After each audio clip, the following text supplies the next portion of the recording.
gumagi sa aking isip. Bakit mas gusto kong palagi akong managinip? Ngunit mali, kailangan kong magampanang gumising araw-araw hanggang buhay gumaan.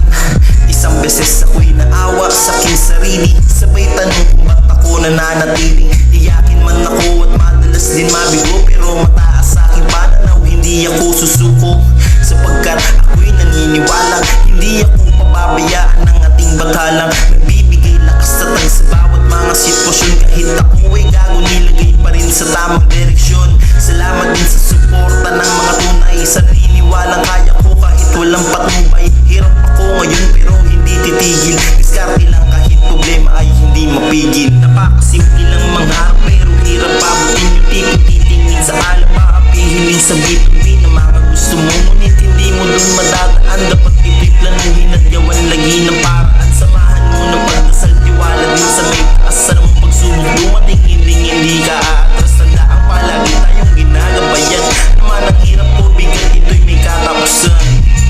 Edad na 20 anyos, so ako ngayon buhay ko ay tuloy-tuloy. Kahit ilang beses na nabaon, nasira, niloko. Hirap na magtiwala at alam mo sa mundong ito sarili ang bahala. Dumating ako sa punto nang walang makakapitan, dun ko na nalaman kung sino lang aking lalapitan.